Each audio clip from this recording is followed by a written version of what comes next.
Ya, bismillahirrahmanirrahim.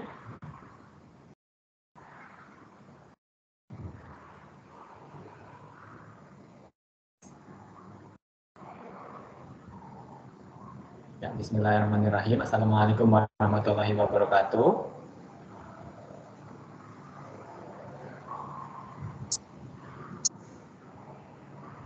Ya, alhamdulillah ya, bisa Bapak masuk lagi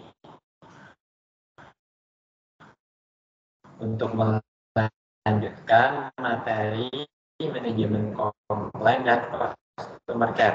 Di sini sudah ada beberapa tugas yang masuk ya.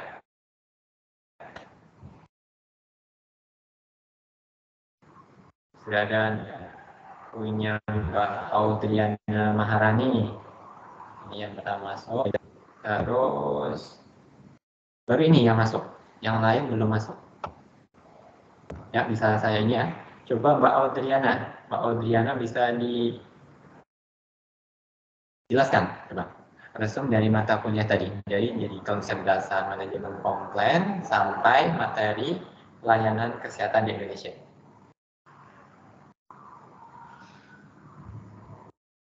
Untuk resume manajemen komplain dan customer care itu tadi ada definisi manajemen komplain, yaitu suatu sistem untuk memonitor sikap dan kepuasan para pelanggan, penyalur, dan partisipasi lain dalam sistem pemasaran sehingga manajemen dapat mengambil langkah yang lebih cepat untuk menyelesaikan masalah.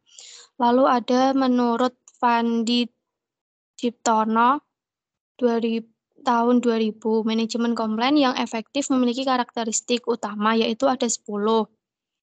Yaitu ada komitmen, visible, asibel, sederhana, cepat, fair, konfidensial, record, sumber daya, dan remedi.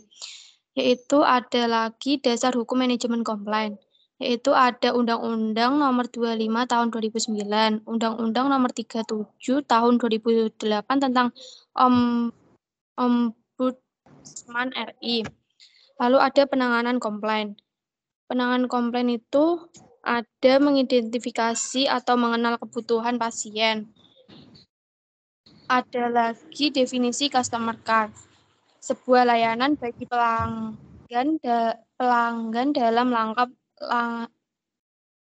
dalam jangka panjang agar tetap setia pada suatu merek atau bisnis. Ada lagi tugas dan tanggung jawab customer care, yaitu untuk pelayanan terhadap pelanggan bersifat jangka panjang. Yang selanjutnya ada aspek penerapan service excellent dalam customer care, itu ada 10, yaitu pertama penampilan, sopan dan ramah, kesediaan melayani, pengetahuan dan keahlian, tepat waktu dan janji, kejujuran dan kepercayaan, efisiensi, kepastian hukum, keterbukaan, dan biaya. Yang terakhir, dalam manajemen komplain dan customer care itu ada kepuasan pelayanan dan customer service, yaitu menyediakan informasi atau layanan terkait barang dan jasa yang diperdagangkan sesuai dengan kebutuhan konsumen. Lalu yang kedua ada pelanggan. Pelanggan itu ada definisi pelanggan. Definisi pelanggan yaitu divisi yang memainkan peranan penting dalam proses pertahanan sebuah rumah sakit yang berhubungan langsung dengan customer. Ada lagi konsep dasar pelanggan, yaitu seseorang, kelompok, instansi, lembaga, atau organisasi yang membeli, menerima, mengkonsumsi, atau menggunakan produk barang atau jasa yang ditawarkan. Lalu ada lagi karakter pelanggan, yaitu pelanggan yang suka bertanya, ingin segala serba cepat, kritis, suka harga murah, suka promo. Ada lagi persepsi dan harapan pelanggan. Yang pertama itu ada enduring service intensifier, 2 personal need, 3 temporary service intensifier, 4 per-service service alternatif, 5 self-purchasive service role, 6 situation factor, 7 explicit service promise, 8 explicit service promise, 9 word of mouth, 10 past expensive. Lalu ada kepuasan pelanggan, yaitu kritik dan saran, menyewa jasa ke shopper, mencari tahu alasan pelanggan, survei kepuasan pelanggan. Ada lagi nilai pelanggan, yaitu untuk menciptakan kesetiaan dan retensi pelanggan. Yang terakhir ada orientasi kebutuhan pelanggan, yaitu kepuasan yang tak tertandingi. Yang ketiga itu ada hukum dan perlindungan konsumen. Ada pengertian dan dasar hukumnya. Pengertian hukum perlindungan konsumen yaitu keseluruhan asas dan kaidah yang mengatur dan melindungi konsumen dalam hubungan dan masalah penyediaan dan penggunaan produk konsumen antara penyediaan dalam masyarakat. Ada dasar hukumnya, yaitu dasar hukum perlindungan yakni pada UUD 4 Undang-Undang Dasar 45 dan Undang-Undang Nomor 8 Tahun 1999. Lanjut ada asas perlindungan konsumen, asas manfaat, kesediaan, keseimbangan, keamanan, dan keselamatan hukum. Tujuan perlindungan konsumen itu meningkatkan kesadaran, kemampuan, dan kemandirian konsumen untuk melindungi diri. Hak konsumen yaitu hak keamanan, dan keselamatan dalam mengkonsumsi barang atau jasa. Hak pelaku usaha, hak untuk menerima pembayaran yang sesuai dengan kesepakatan mengenai kondisi dan nilai tukar barang atau jasa yang diperdagangkan. Ada lagi kewajiban konsumen, yaitu membawa atau mengikuti petunjuk informasi dan prosedur pemakaian atau pemanfaatan barang atau jasa demi keamanan dan keselamatan. Lanjut yang terakhir ada perbuatan yang dilarang pelaku usaha, yaitu memproduksi dan memperdagangkan barang atau jasa yang tidak memenuhi STR yang ditentukan peraturan perundang-undangan. Yang keempat ada pelayanan kesehatan di Indonesia, yaitu pelayanan kesehatan di Indonesia salah satunya wujud nyata penyediaan layanan publik di bidang kesehatan adalah puskesmas. Organisasi pelayanan kesehatan di Indonesia yaitu sekumpulan orang-orang atau sekumpulan orang kerjasama tujuan yang ingin dicapai. Lalu ada landasan hukum pelayanan kesehatan di Indonesia. Undang-Undang Dasar 1945 mengamanatkan bahwa kesehatan berbagai salah satu dari hak asasi manusia, di mana pasal 28 menyatakan bahwa setiap orang berhak hidup dan sejahtera, lahir dan batin, bertempat tinggal sehat, serta berhak memperoleh pelayanan kesehatan. Yang terakhir ada peraturan dan kebijakan sistem pelayanan kesehatan di Indonesia, yaitu Dasar Hukum Pelayanan Kesehatan di Indonesia, Undang-Undang Dasar Negara Kesatuan Republik Indonesia tahun 1945 yang menegaskan pada pasal 28H ayat 1 bahwa setiap orang berhak memperoleh pelayanan kesehatan.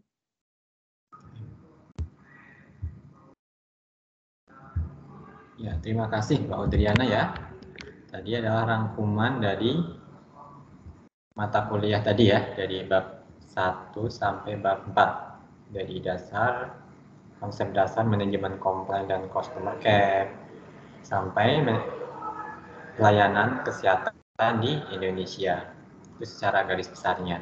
Jadi nanti kalian bisa kembangkan sendiri. Ya, jadi bisa kembangkan sendiri, cari informasi lebih banyak lagi dari buku-buku. Kan di perpustakaan sudah banyak ya. Buku terkait manajemen kesehatan sudah banyak. Kemarin juga Bapak ambil, sebenarnya sudah ada ya terkait untuk manajemen komplain di perpustakaan. Kita bisa baca-baca di sana.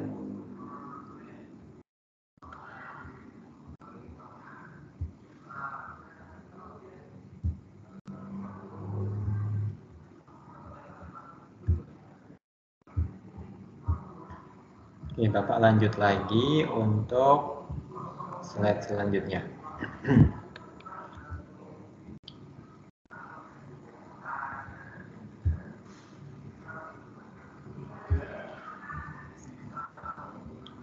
Oh ya, tes suara dulu ya. Apakah suara Bapak sudah jelas dari situ? Jelas, Pak. Sudah, Pak. Ya, di sini Bapak itu on kamera atau bagaimana di situ? On kamera ya? Iya. Ya, siap. Ya, bismillahirrahmanirrahim. Ya, Bapak lanjutkan lagi terkait service mindset dan service tool. Tadi sempat dijelaskan sama Mbak Nurul Afifah. Coba Mbak Nurul Afifah bisa diulangi lagi. Service mindset sama service tool itu bagaimana?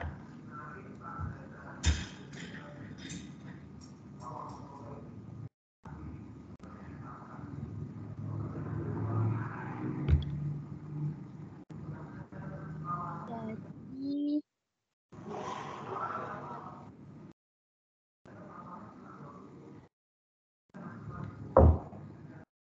Service mindset apa? Service tool itu apa? Service mindset adalah pola pikir yang berfokus pada penciptaan nilai loyalitas dan kepercayaan pelanggan.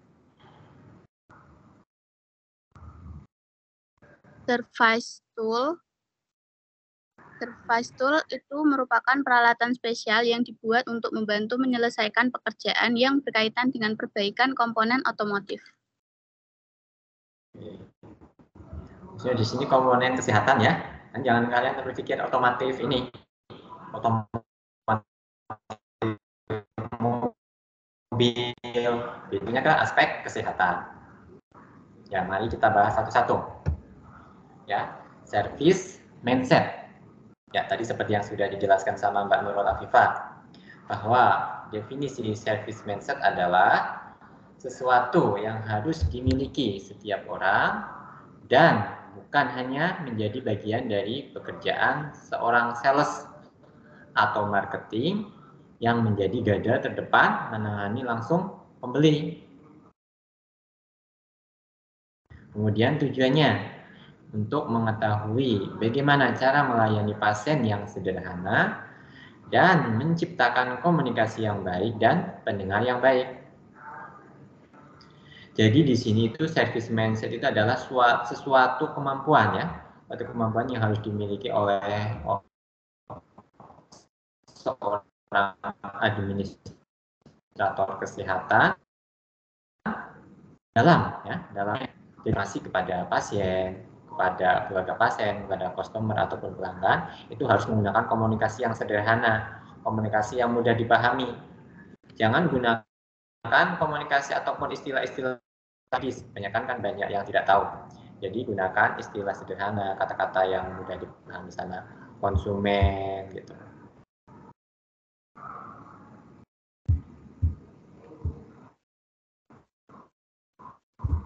Service mindset.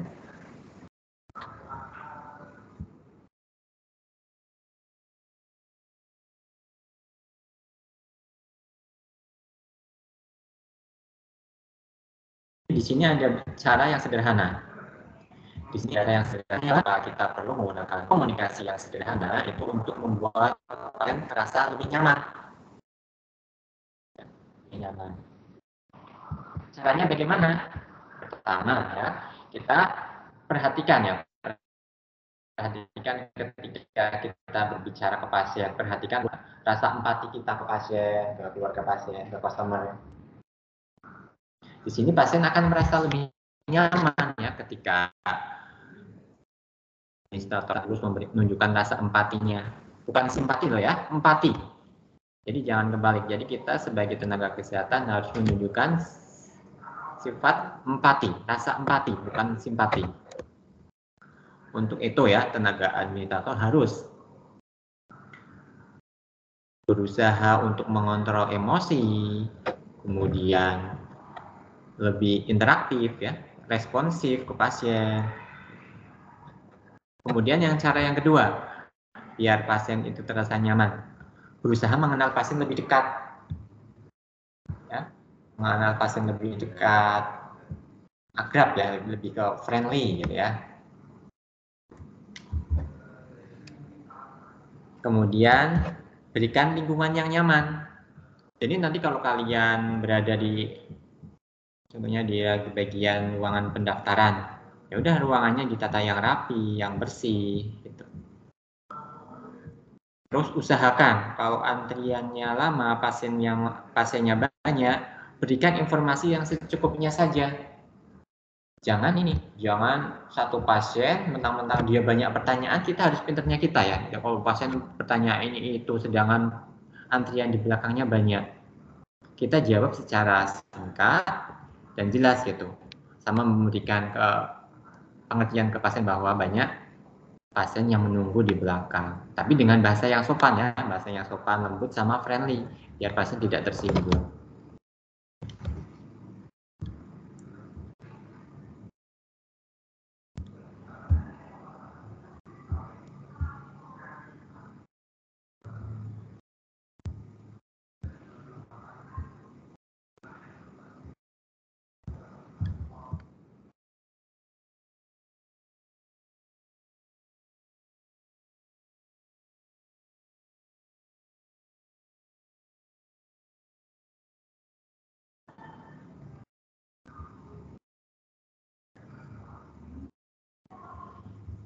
Ya, kita masuk ke service tool. Tool ini kan alat ya. Tool alat, service layanan. Ya. Service tool adalah alat kesehatan yang memiliki beragam fungsi, dapat memantau kondisi kesehatan secara rutin, terutama pada kondisi tertentu, atau alat-alat yang dipakai dalam layanan kesehatan. Pen sih, kalau kalian kan mungkin ballpen ya, ballpen. Dan lainnya kan masuk ke dalam peralatan di sini, service tool. Tujuannya apa ya? Untuk meningkatkan kepuasan pelanggan, kualitas pelayanan, ekspektasi pelanggan, dan menjelaskan dimensi pelayanan. Jadi nanti kalau kalian ini komputer itu masuk ke service tool. Kemudian apalagi kalau yang service tool kalau buat administrasi rumah sakit. Ada yang bisa ini. Kalau service tool-nya administrator kesehatan apa saja? Coba satu-satu. Saya pengen jadi Mbak Ami Arbaatun. Coba apa service tool-nya administrator kesehatan?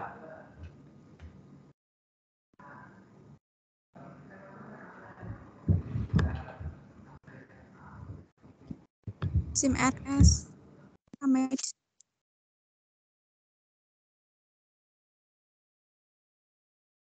Ya, Pak.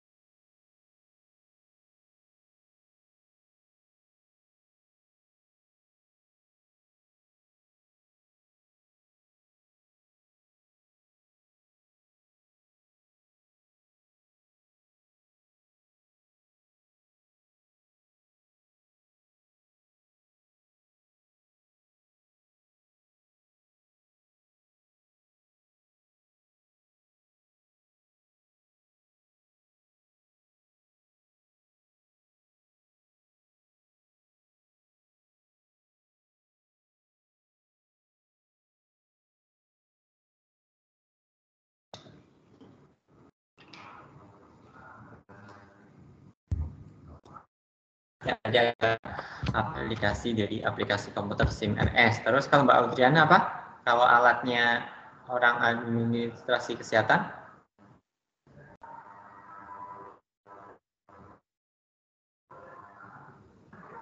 Pokoknya yang kalau bekerja butuh apa saja orang admin kes itu.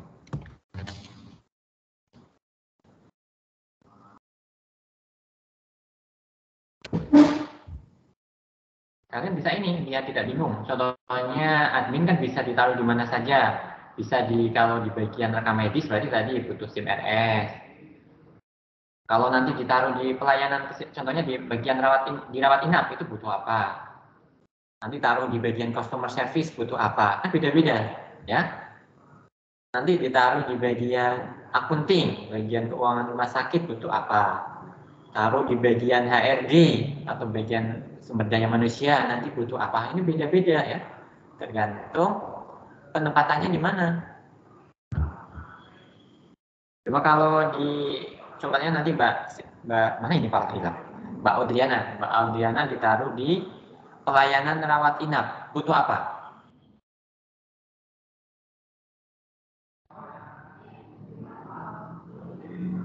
Ya kalau gampang ya, kalau perawat kan butuh perban, nebulizer untuk pasien, butuh stetoskop dan lain-lain. Troli itu kan punya perawat. Kalau kita adminkes,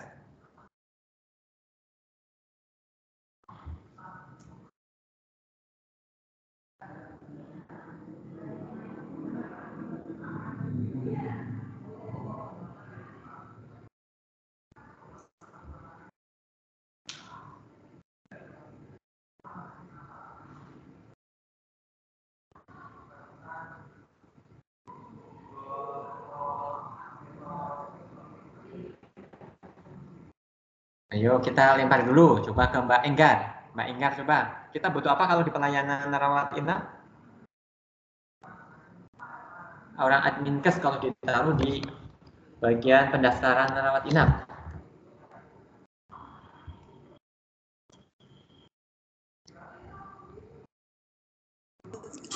Buku jurnal, Pak. Ya, bisa, benar. Buku jurnal, terus ya boleh, satu lah cukup ya.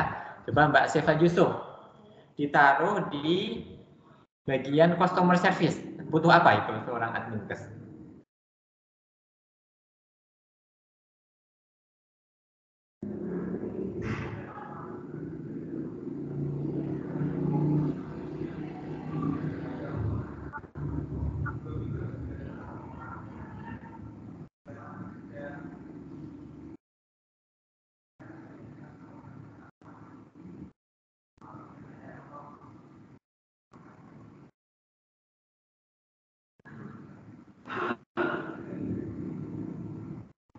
Komputer, Pak. Yo, butuh apa? Komputer. Ya tadi ya boleh komputer. Selain komputer apa? Bolehlah komputer ya, komputer. Oke.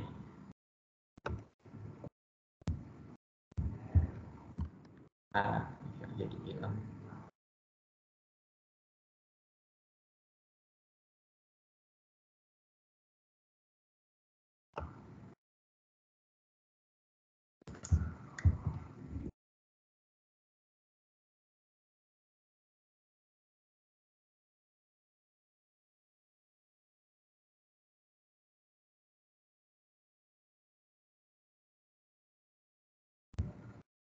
Sekarang coba Mbak Nurul Afifah, ditaruh di bagian customer service. Tadi butuh komputer, boleh. Terus apa lagi? Butuh apa lagi? Telepon, Pak. Telepon. Ya, boleh telepon ya. Telepon lah. Telepon. Terus, kalau yang vital banget apa coba? Selain telepon, komputer, Mbak Audina Fitriana.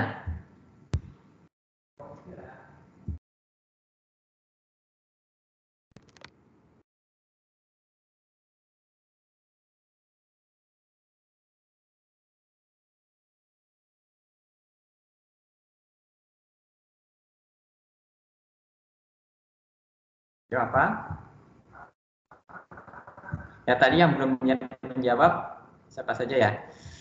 Mbak Seva udah, Mbak Audriana ya, Audriana belum. Coba boleh boleh nggak jawab? Satu orang satu.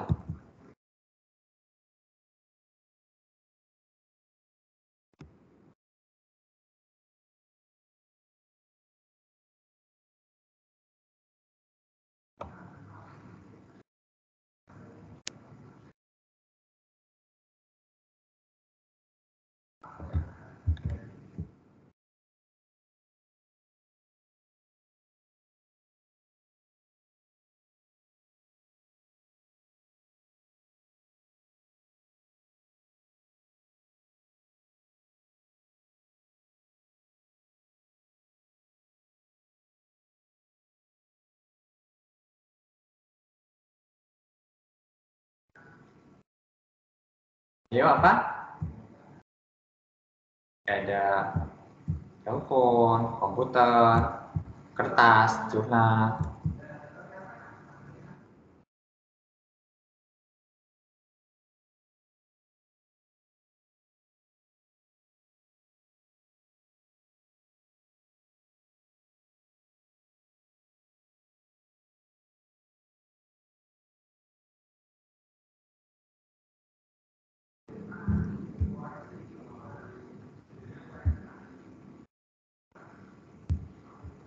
Ayo apa lagi? Coba kalau yang dipakai di customer service itu apa? Kalau yang dipakai di telinga itu? Headset. Bisa pakai kayak AirMap gitu. AirMap ya, AirMap. Itu yang kayak cukup itu kan ada. Biasanya kalau customer service kan pakai itu. Terus ini yang belum jawab 2 orang loh ya. Tadi Mbak Audiana sudah. Mbak Audina sama Mbak Diana Lutfiana Faik. Coba kalau ditaruh di bagian HRD. Itu apa? Coba duluan siapa nih Mbak Audina sama Mbak Diana. Kalau ditaruh di bagian HRD, orang admin kes itu butuh apa?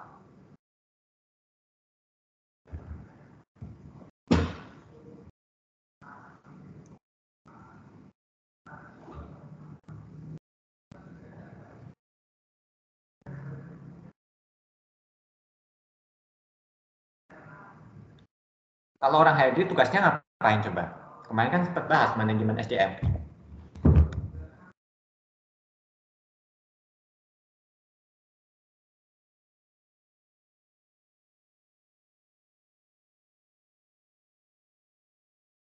Alat psikotes, lembaran psikotes, terus ya itu kan untuk kalau HRD biasanya kan rekrutmen karyawan.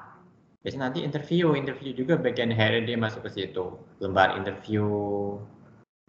Kemudian aplikasi karyawan itu ada aplikasinya sendiri. Jadi selain SIM RS nanti setiap bagian, nanti kalau kalian di bagian keuangan rumah sakit ada aplikasi keuangan. Aplikasi manajemen keuangan rumah sakit. Di HRD nanti ada aplikasi manajemen sumber daya manusia, itu ada aplikasinya. Semua itu kalian nanti bekerja dengan aplikasi. Ada aplikasi-aplikasi sendiri.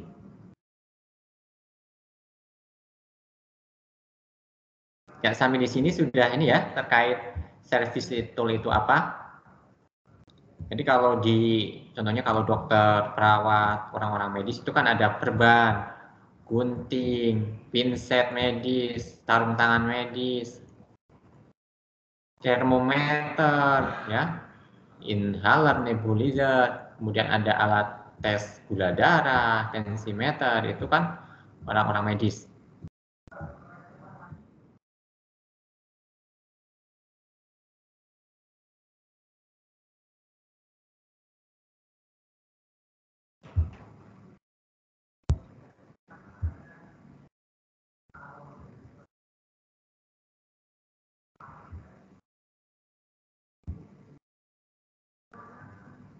Ya, itu saja ya terkait tadi service tool dan service mindset. Coba ada yang bisa menjelaskan selain Mbak Nurul Afifah? Selain Mbak Nurul Afifah, coba sama contohnya ya. Jelaskan perbedaan antara service tool dengan service mindset.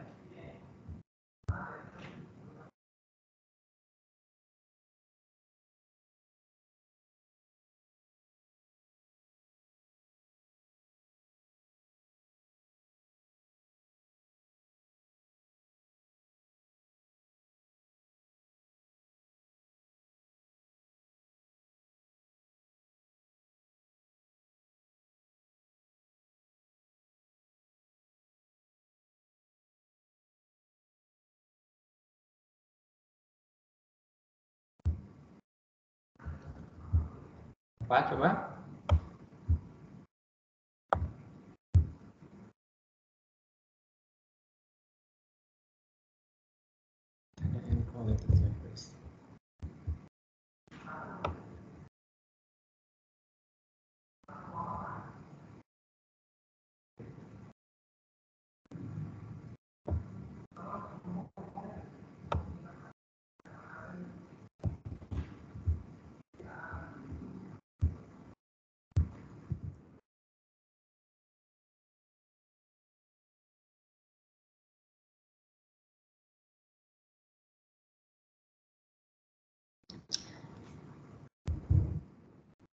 Siapa yang menjawab satu orang? Coba Mbak Enggar. Iya boleh, Mas Evo. Pak, yang namanya service mindset itu adalah pola pikir yang berfokus pada penciptaan nilai, loyalitas, dan kepercayaan pelanggan. Seorang dengan mindset ini tidak hanya sekedar menyediakan produk atau layanan, namun juga menciptakan jejak positif di benak pelanggan dan memberikan pelayanan yang melampaui ekspektasi. Lalu service tool adalah alat kesehatan yang memiliki beragam fungsi yang dapat membantu memantau kondisi kesehatan secara rutin, terutama pada kondisi tertentu. Tujuannya yaitu untuk meningkatkan kepuasan pelanggan, kualitas pelayanan, ekspektasi pelanggan, dan menjelaskan dimensi layanan. Sudah, Pak. Itu ya. Sampai di sini ada pertanyaan terkait service mindset, service tool. Kita santai saja ya. Kita masuk ke standar ya. Standar dan kualitas pelayanan. Apa itu standar dan kualitas pelayanan?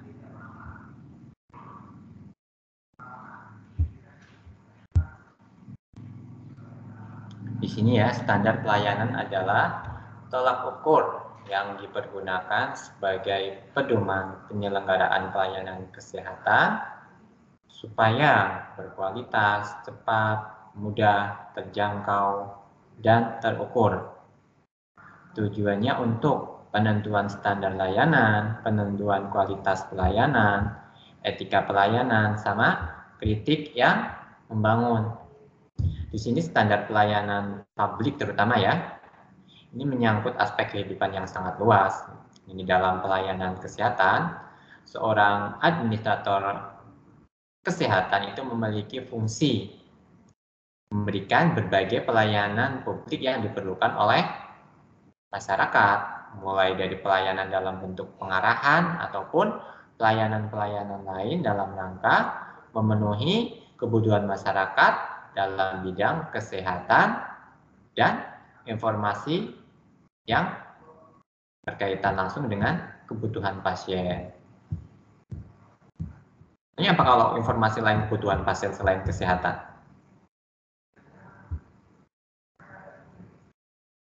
Kan tadi ada informasi kesehatan yang diperlukan pasien, selain itu apa? Informasi lain yang berkaitan dengan kebutuhan pasien.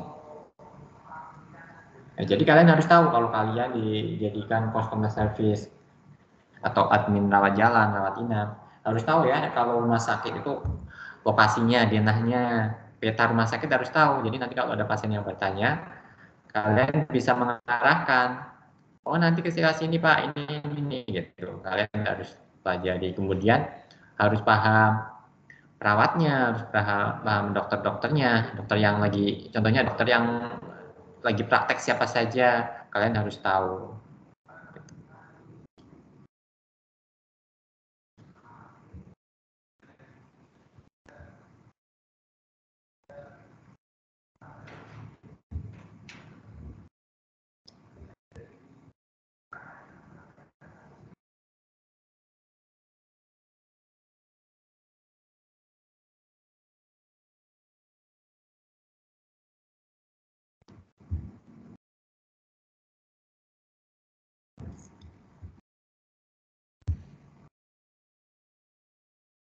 Masuk ke kualitas pelayanan.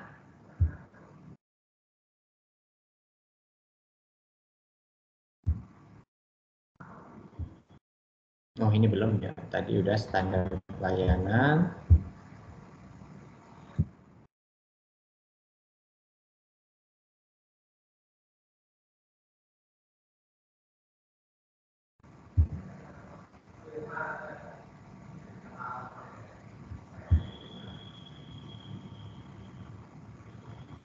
Ya, di sini terkait untuk standar pelayanan sebelum masuk ke kualitas pelayanan ya.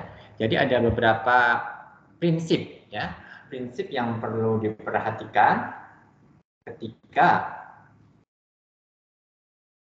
pelayanan kesehatan yang diberikan kepada pasien. Pertama tadi ya sudah sederhana, jadi standar ataupun pelayanan itu mudah dimengerti, mudah diikuti, kemudian mudah dilaksanakan, mudah diukur dengan prosedur yang jelas dan biaya terjangkau bagi masyarakat maupun bagi penyelenggara. Sederhana. Kemudian yang prinsip kedua itu konsistensi. Di sini dalam penyusunan dan penetapan standar pelayanan harus memperhatikan ketepatan dalam mentaati waktu, prosedur, persyaratan, dan penetapan biaya pelayanan yang terjangkau. Kemudian partisipatif. Penyusunan standar pelayanan itu dengan melibatkan masyarakat dan pihak terkait untuk membahas bersama dan mendapatkan keselarasan atas dasar komitmen atau hasil kesepakatan. Itu partisipatif. Kemudian ada akuntabel. Itu hal-hal yang diatur dalam standar pelayanan itu harus dapat dilaksanakan dan dipertanggungjawabkan. Kemudian berkesinambungan. Itu standar pelayanan harus dapat berlaku sesuai perkembangan kebijakan dan kebutuhan peningkatan kualitas pelayanan.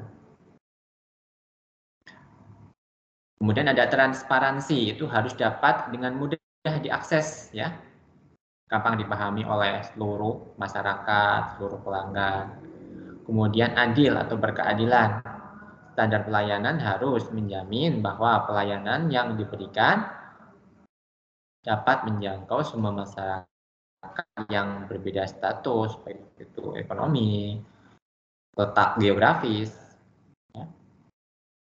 Letak geografis contohnya kalau desa tidak membedakan yang desa, kota, gitu.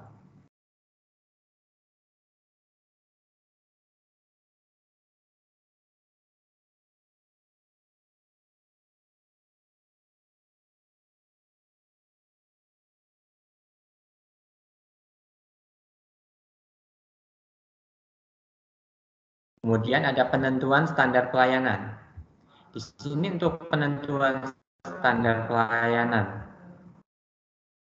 Jadi ingat Pak tidak waktu kalian belajar ilmu kesehatan masyarakat itu kan ada SPM, ya kaitannya ke situ standar pelayanan. Ini kalau di rumah sakit kan ada beda sendiri. Kalau di puskesmas SPM-nya apa saja? Standar pelayanan minimal.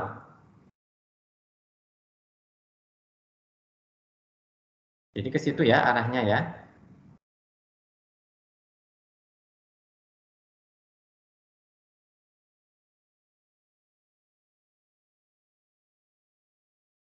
Kemudian ada penentuan kualitas pelayanan.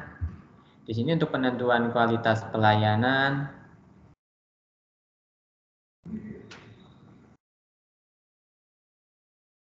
itu juga perlu diperhatikan. Jadi kalau otomatis kalau pelayanan yang diberikan tidak baik ya, kualitas pelayanan juga akan berpengaruh.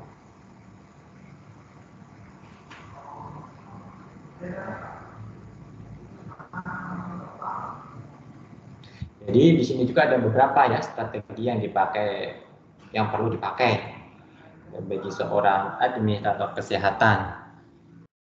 Ketika kita memberikan pelayanannya kepada pasien kita itu harus fokus ya, fokus, jangan ada masalah di rumah itu dibawa ke tempat kerja itu kalau bisa jangan sampai ya. Jadi pusatkan perhatian. Kita pusatkan perhatian pada pelanggan. Kalau ada pelanggan bertanya ke kita juga fokus, jangan malah si pelanggan bertanya apa kita belajar kemana-mana. Jadi lebih fokus, pelanggan tanya A ya jawabnya A gitu, jangan malah kita si pelanggan menjawab bertanya A kita jawabnya sampai E, itu kan membuang waktu ya, membuang waktu. Sedangkan pasien yang kita perlu tangani tidak hanya pasien tersebut. Ya, kemudian efisien efektif ya, perlunya adanya manajemen waktu. Nah, di sini manajemen waktu sangat penting. Ketika contoh pasien antri ya, manajemen waktu tadi perlu sangat penting. Jadi kalau pasien tanya A ya udah jawabnya A saja, jangan pasien tanya A jawabnya sampai E, itu buang waktu. Kemudian memberikan, ibaratnya kita menggunakan bahasa yang sopan ya, menggunakan bahasa yang sopan dengan tujuan untuk meningkatkan perasaan ataupun harga diri dari pasien. Ketika kita berbicara yang sopan ke customer, otomatis nanti pasien ataupun pelanggan itu merasa dihargai. Kemudian perlu membina hubungan baik dengan pelanggan. Kemudian kita mampu menjawab pertanyaan ataupun keinginan pelanggan itu seperti apa. Kemudian kalau seumpamanya kita tidak mampu, ya, ketika kita tidak mampu menjawab pertanyaan dari pasien ataupun pelanggan yang datang ke kita arahkan ke pelanggan yang kompeten. Contohnya, kalian ditanya tentang penyakit ini gitu sama pelanggan. Ya, kalian kan bukan wewenang kalian sebenarnya, walaupun sebenarnya kalian secara teoritis tahu penyakit ini gitu. Kita bisa arahkan, nanti bisa tanyakan ke dokternya, Bapak, gitu, untuk penyakitnya, kayak gitu, atau ke perawatnya, atau ke petugas kesehatan lain, gitu. Jadi, kasih ke yang lebih profesional.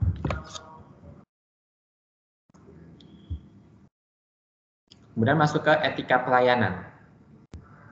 Ya. Jadi etika pelayanan di sini juga sangat perlu diperhatikan, ya. Juga menjadi perhatian khusus. Tadi seperti yang sudah Bapak jelaskan, jadi penampilan. Seorang bisa dikatakan beretika ataupun seorang administrator kesehatan dikatakan beretika bila memiliki penampilan yang baik itu cara berpakaian, berbicara, ya, penampilan itu masuk ke berbicara, ya, berbicara, gerak-gerik, kemudian sikap dan perilaku dengan tujuannya agar membuat pelanggannya itu lebih merasa nyaman ketika kita memberikan pengarahan atau memberikan jawaban dari pertanyaan pelanggan. Kemudian sikap dan perilaku. Nah, sikap dan perilaku juga masuk ke etika. Cara berpakaian tadi, kemudian cara berbicara itu harus intonasinya harus dijaga. Jangan sampai, walaupun mungkin ada beberapa yang punya logat, ya, cara berbicara. Saya logatnya orang ini keras gitu. Harus bisa dikontrol, ya, biar pasien ataupun pelanggan tidak ini. Kok ini nyolot ngomongnya kayak gitu, ya. Jadi harus dijaga. Gerak-gerik jangan yang genit, itu jangan, ya. Gerak-gerik harus diperhatikan. Cara bertanya ke pasien ataupun pelanggan dengan bahasa yang sopan tadi, ya.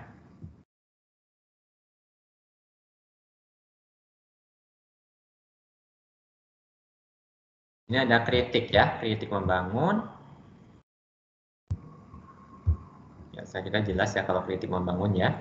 Jadi memang sebuah institusi, ya, bila ingin berkembang itu harus menerima semua kritikan yang masuk. Sebagian besar kalau kritik, ya, kritik selama itu disampaikan secara langsung itu lebih aman, ya. Karena kritik kalau disampaikan lewat medsos itu bisa mengurangi atau memperburuk citra rumah sakit, ya. Yang perlu kita hindari itu. Jadi kritik usahakan itu yang secara langsung. Kalau bisa jangan sampai customer kita memberikan kritik di sosial media, ya. Di sosial media, kemudian di grup-grup, ya, itu kemarin, ya, kalian, ya. Contohnya bisa buat pelajaran, kan kalian masuk ke grup juga, ya, yang grup mahasiswa itu jangan dicontoh, ya, buat kalian mahasiswa gitu, apalagi ke dosen kalian, ke guru kalian, itu memberikan mungkin berkonfirmasi sih sebenarnya, ya, konfirmasi di grup. Tanya itu kalau bisa jangan di grup, ya, itu kalau bisa japri gitu. Kalau lupa atau apa, japri, jangan di grup memberikan informasi seperti itu. Itu bisa jadi kalau salah penafsiran, bisa jadi seperti kayak ingin menjatuhkan, ya, untuk pemahaman buat kalian. Kalau sebenarnya teman kalian tidak suka sama teman kalian, sama siapapun itu, kalau pengen menegur, pengen konfirmasi, tanya secara langsung, jangan di forum, jangan di grup, ya, itu tidak. Salah yang jelek kalian gitu, oh berarti kalian itu mempunyai sifat yang ingin menjatuhkan gitu.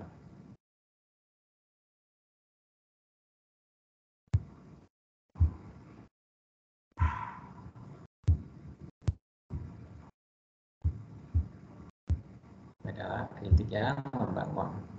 Kita masuk ke kualitas pelayanan. Ya, Bapak pengen dengar suaranya supaya yang di sini. Mbak Diana Lutfiana Faik, coba. Bisa dibaca.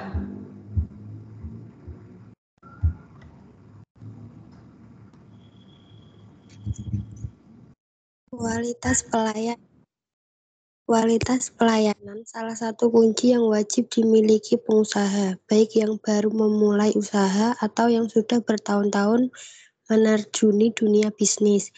2. Pentingnya layanan berkualitas, kecepatan, layanan atau perlakuan khusus, dan fleksibilitas. Yang ketiga, kesenjangan kualitas pelayanan, kepuasan pasien. Yang keempat, pelayanan yang baik terhadap pelanggan, berilah waktu yang tepat, sapalah pasien dengan tepat dan bersahabat, kesediaan untuk membantu, aktif mendengarkan pasien, memberikan saran yang tepat, hormat dan sopan, menutup interaksi dengan tepat. Oke, jelas ya sampai di sini.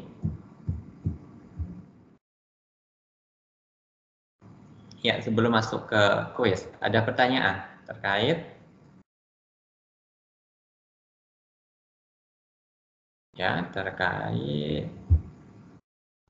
standar dan kualitas pelayanan.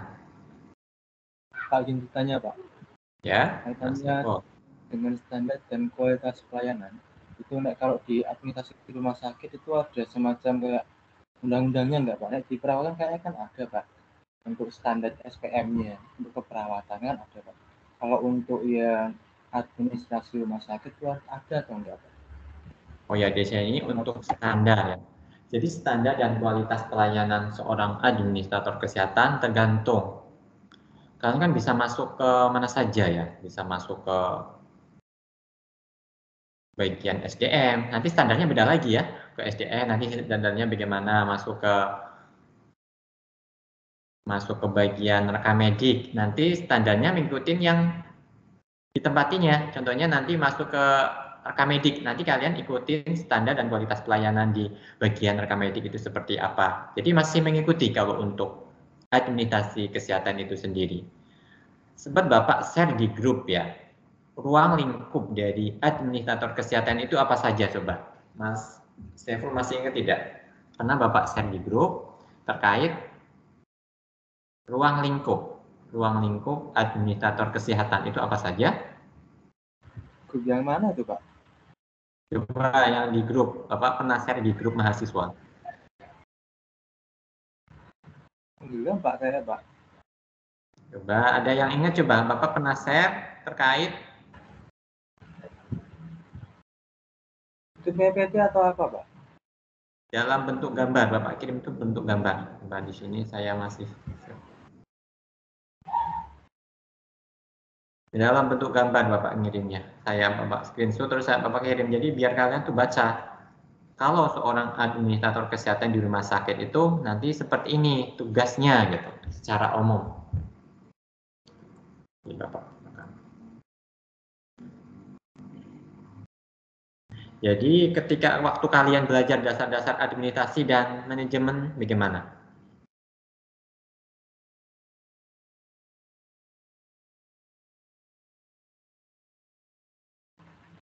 Itu bagaimana Pripun?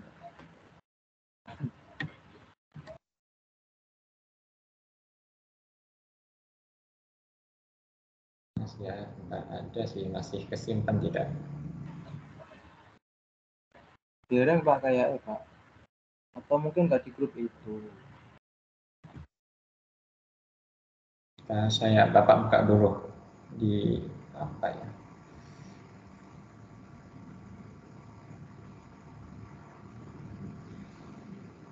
Kemudian nanti saya kirim ulang di sini.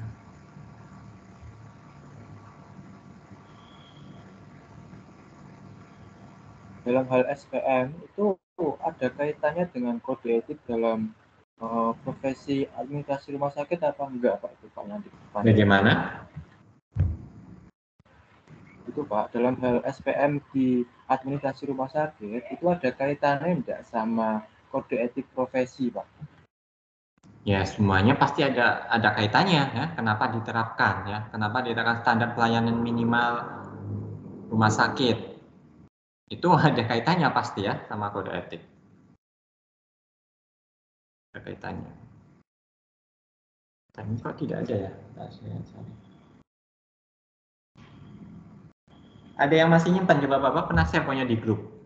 Ruang lingkup administrator kesehatan. Itu seperti kayak dokumentasi kayak gitu.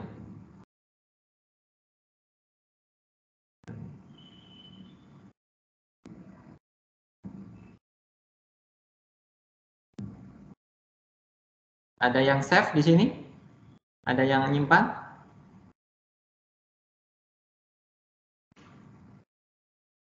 Ya, ini, bentar saya share. Ruang lingkup administrasi. Saya share di grup yang 2021 ya.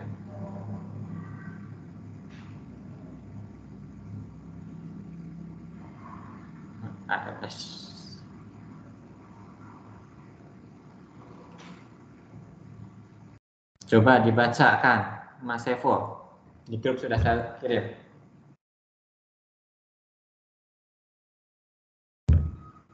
Jadi kalian biar tidak bingung, oh nanti intinya tugas pokoknya orang admin itu seperti ini.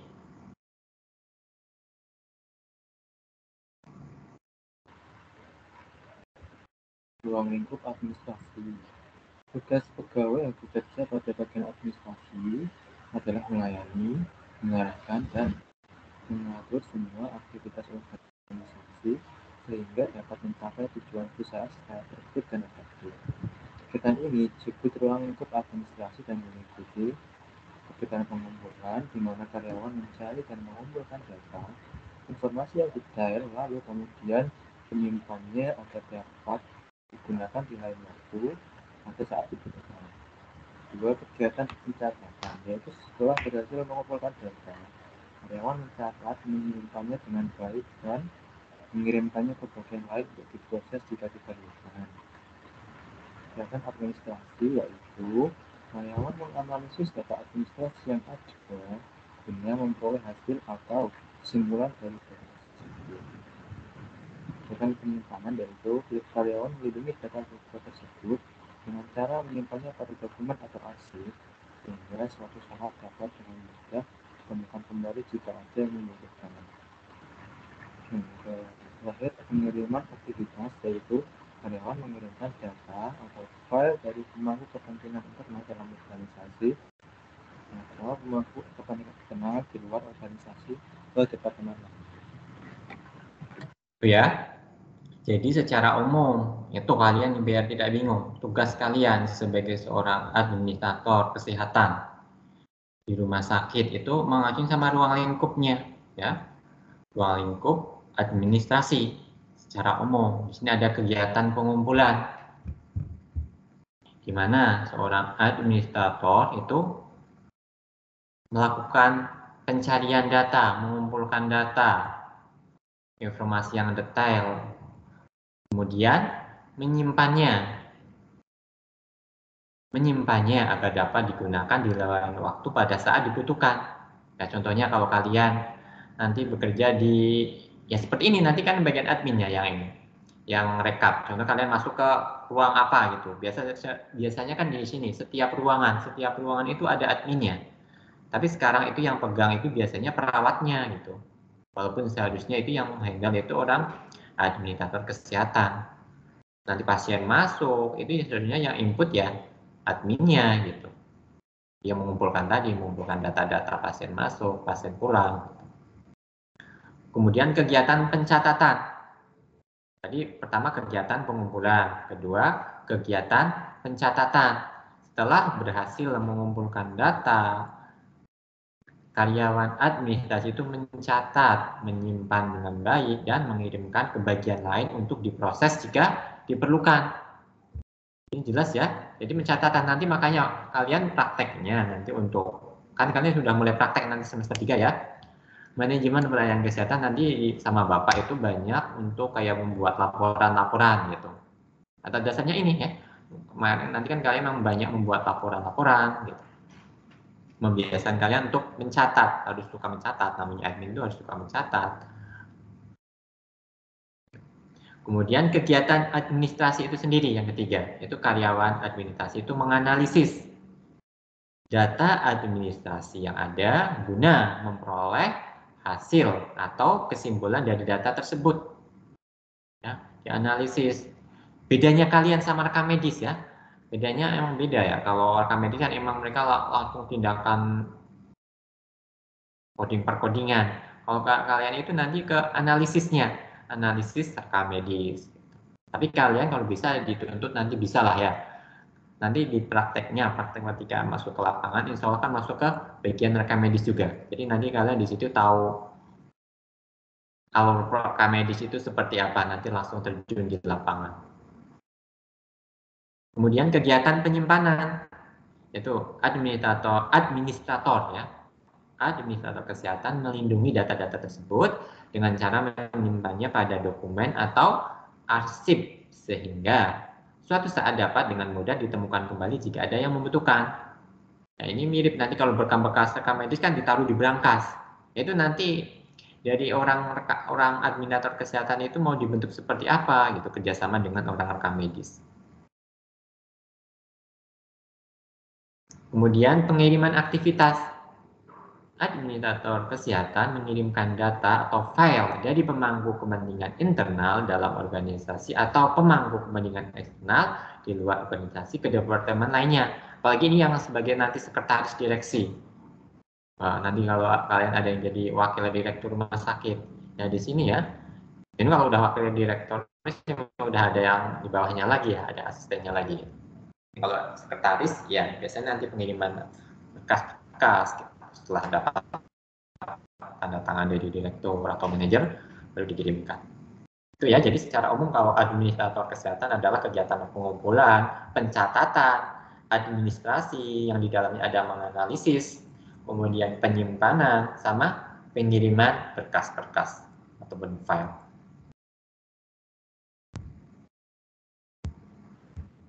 Pak Farid, yang dimaksud dengan pemangku internal sama pemangku eksternal itu meliputi apa saja, Pak? Untuk pemangku internal, kalau internal kan biasanya dari dalam rumah sakit itu sendiri ya. Kalau eksternal itu kan ke kerjasama stakeholder, gitu. Ya. Kepentingan, kalau contohnya kalau yang di luar organisasi atau ke departemennya ke dinas kesehatan atau kerjasama antar rumah sakit, kerjasama rumah sakit rujukan.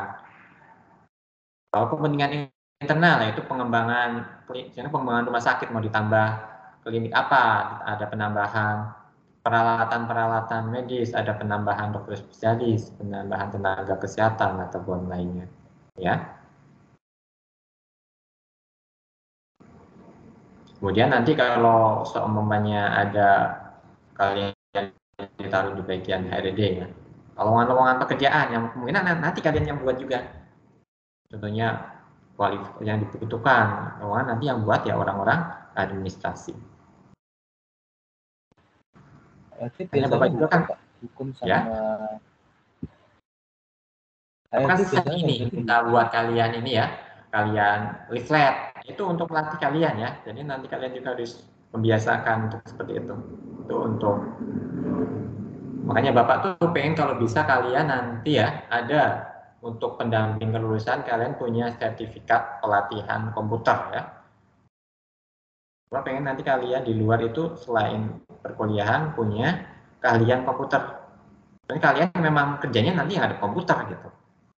Jadi harus tahu bisa menjadi ahli IT ibaratnya begitu. Selain admin harus tahu tentang perkomputeran.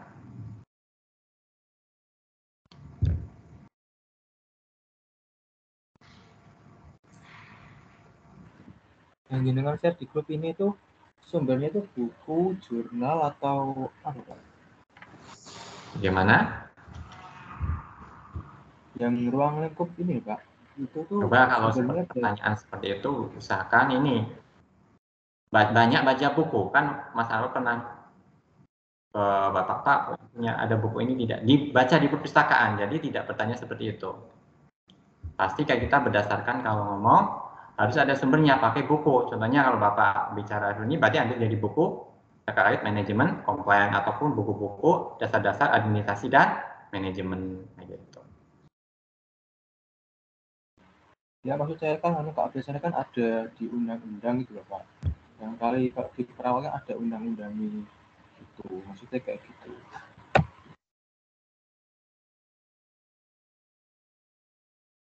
Bagaimana? Maksudnya kan merawat dari undang-undang gitu loh Pak. Kan biasanya kan dari perawatan ada undang-undangnya Pak, kayak gitu. Saya kira kayak gitu, maksudnya kayak gitu. Oh ya, kalau di sini untuk administrator kesehatan juga sebenarnya kan lagi masih proses pengembangan ya. Jadi untuk etika profesi dan lain sebagainya kan emang belum ada yang fix sebenarnya. Jadi memang kalian masih menginduk ke makanya bisa ditaruh di mana-mana saja. Contohnya setiap kampus-kampus itu punya ciri khas yang berbeda-beda. Ada kampus jurusan S1 administrasi kesehatan, tapi keunggulannya di mutu kesehatan. Ada yang keunggulannya di rekam medis. Ada yang keunggulannya di digital. Jadi memang tergantung institusinya mau mengunggulkan di bidang apa gitu. Jadi kalau ketetapan batu kayak perawat itu beda ya. Sebenarnya kalau ke administrasi kesehatan sendiri itu lebih ke non medis ya, non medis sama manajerialnya. Jadi beda kalau sama dibandingkan dengan sama dokter perawat itu beda.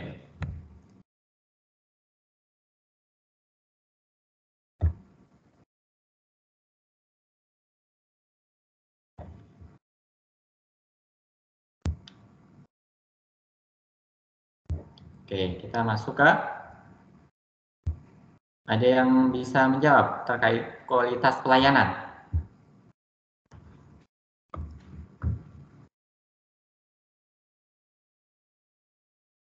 Coba Mas Evo, apa itu kualitas pelayanan?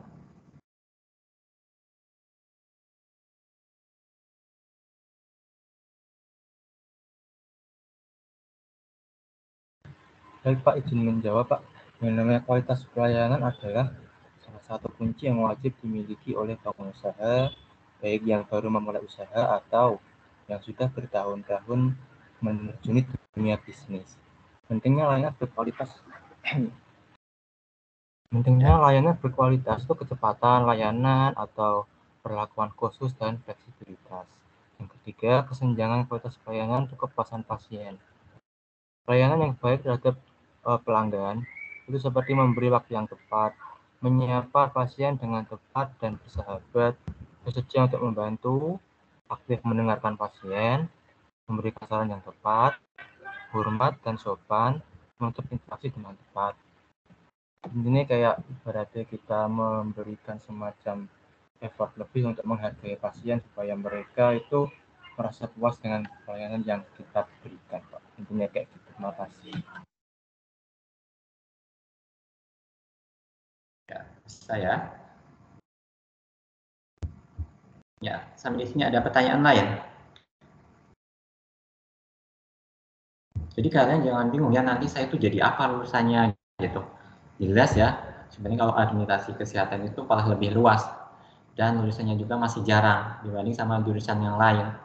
Makanya di sini untuk kalian saja ya, kalian dibanding sama jurusan gizi, TLM, justru mahasiswa ARS itu yang paling banyak yang masuk saat ini. Kita tuh lebih unggul ya. Untuk mahasiswa baru kita itu lebih unggul dibanding TLM. TLM adalah kemarin itu lebih banyak dari kita. Sekarang mahasiswa ARS itu lebih banyak. Semoga nanti bisa.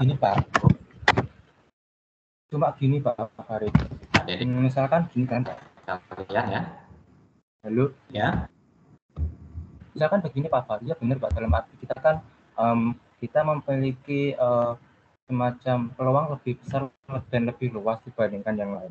Cuma di saat yang sama, itu tuh kita kayak kalau mempelajari semuanya tanpa memiliki suatu keahlian yang menonjol, itu tuh kayak kita tuh terlalu generalis Pak. Maksudnya kayak gini, misalkan kita nanti memiliki hal yang sama pada semua hal, itu kan kita nggak bisa dikatakan sebagai seseorang yang profesional atau seseorang yang memang ahli di bidangnya gitu.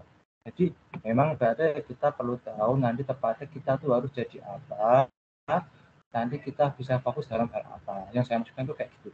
Bahkan saya pengen tahu yang jadi standar kualitas itu apa, kompetensi wajibnya itu apa, kayak gitu. Jadi menurut saya tuh memang ada kelebihan dan kekurangannya, Pak. Jadi kayak gitu. Untuk mengatasi hal kayak gitu, Pak, itu kita sebagai mahasiswa S1 administrasi rumah sakit itu bagaimana, Pak, agar nantinya kita kan bisa jadi, Pak, misalkan dulu saya lulusan dari teknik komputer, saya mau jadi kepala instalasi SIM RS misalnya, terus saya mendalami tentang SIM RS.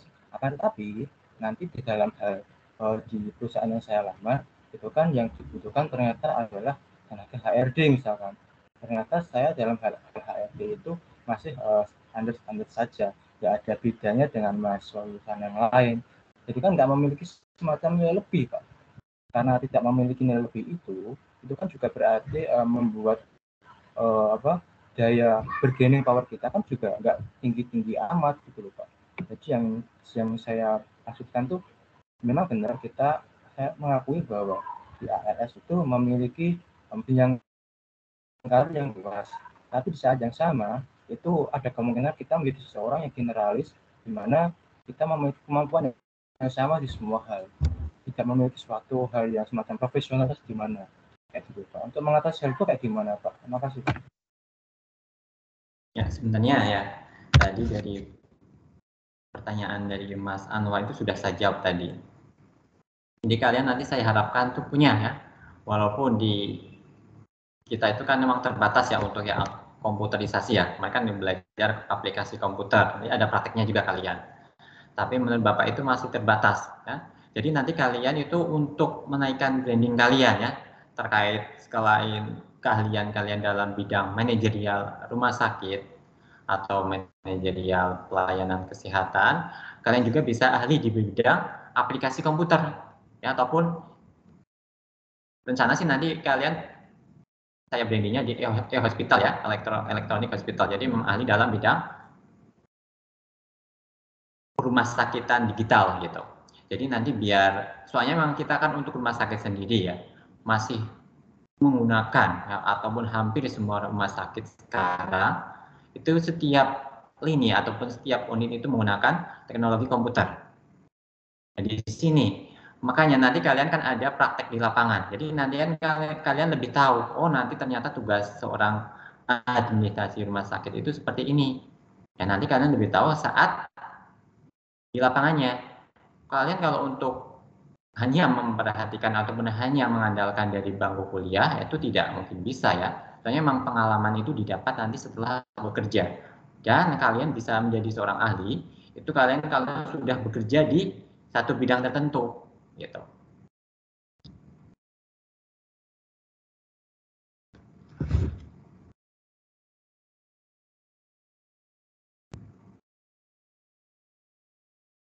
Ya, bagaimana? Ada yang lain? Jadi nanti untuk yang materi yang lain, yang satunya mungkin kita lanjutkan besok ya. Sekarang mungkin kita bisa lebih banyak berdiskusi terkait ARS ya, terkait ARS itu bagaimana dan terkait materi hari ini.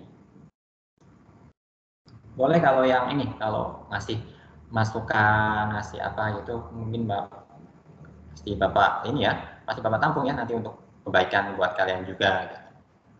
Tapi yang pesan Bapak sih itu satu tadi ya, kuasai terkait teknologi komputerisasi ya, terutama nanti terkait dalam bidang kesehatan ya. Nanti kalian bisa kaitkan kalau kalian sudah tahu ilmunya komputer itu dalam melanjutkan saja gitu.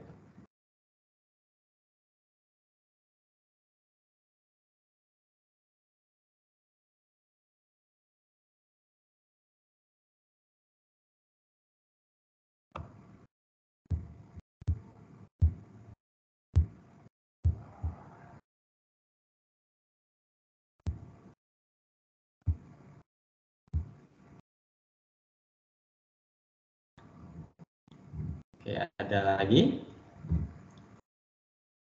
Mungkin ada ini, kalau tidak ada pertanyaan lain. Sambil nunggu ini ya, ada Bapak kasih kuis juga. Kuis bisa ditulis, bentar.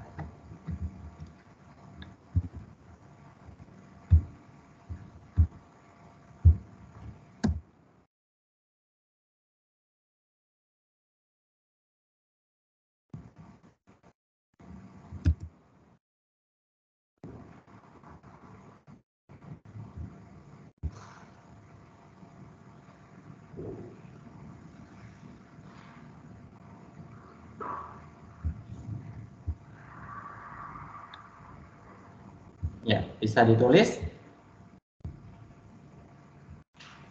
Nomor 1 ya, kuis ya. Jelaskan pengertian manajemen komplain.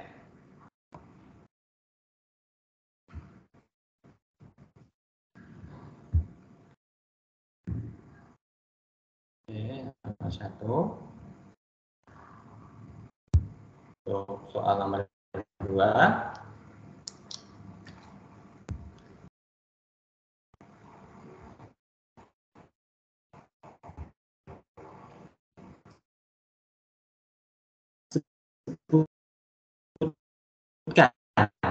Sebutkan terkait manajemen komplain dan customer care.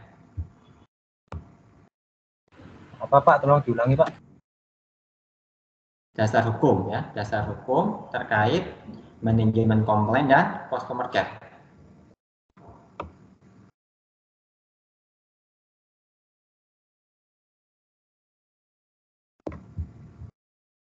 Sebutkan nomor 3. Sebutkan 5 perbedaan antara customer care dan customer service.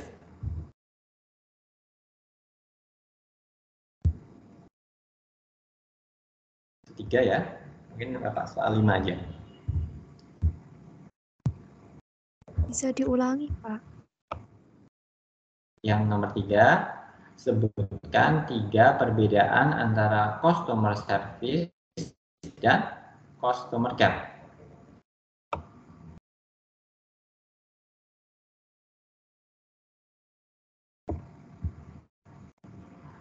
Yang keempat,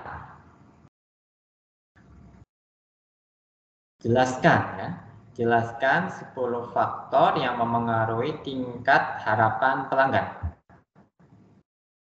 10 faktor yang mempengaruhi tingkat harapan pelanggan.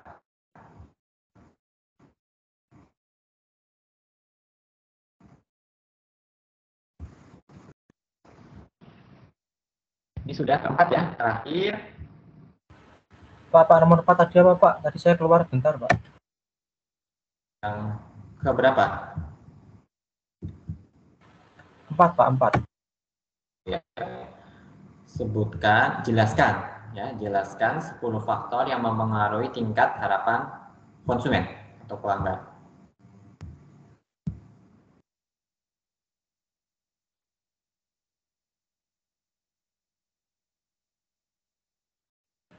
Pak.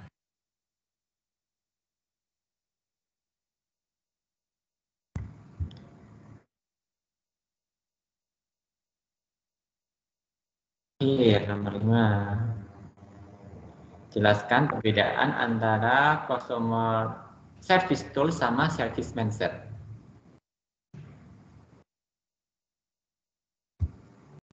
Ya, itu dulu.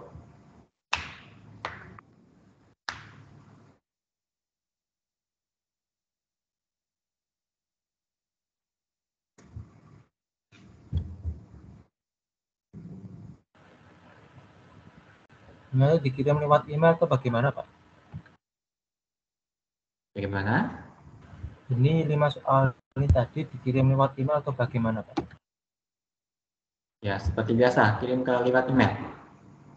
Ya, dibuat dipakai bahasa kalian loh ya, jangan copy paste. Saya baca tuh kalian tuh masih copy paste itu modelnya ya. Di ini kalau bisa dipakai di paraphrasing ya, dibuat seperti bahasa kalian.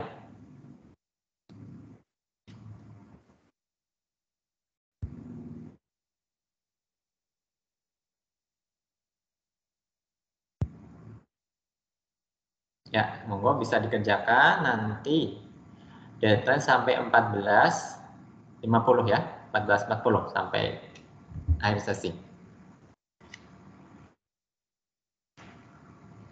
Ini ditulis tangan atau diketik, Pak? Diketik saja, ya, dibuat di Word, baru kirim ke email. Maksimal sampai jam 3 ya, jam 3 sore ini. Kan masih ada kelas nanti ya.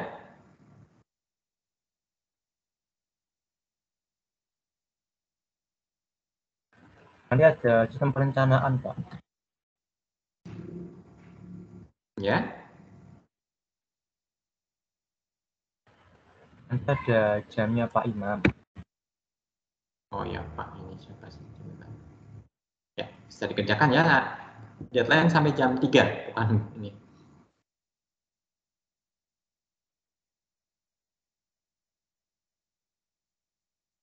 Ya, sampai 14.40 ya. 14.40. Ya, mungkin untuk sesi hari ini Bapak tutup ya, sambil Bapak tunggu untuk pengiriman tugasnya. Semoga apa yang Bapak sampaikan bisa membawa manfaat ya, menambah ilmu buat kita semua ya, terkait manajemen komplain dan customer care itu seperti apa.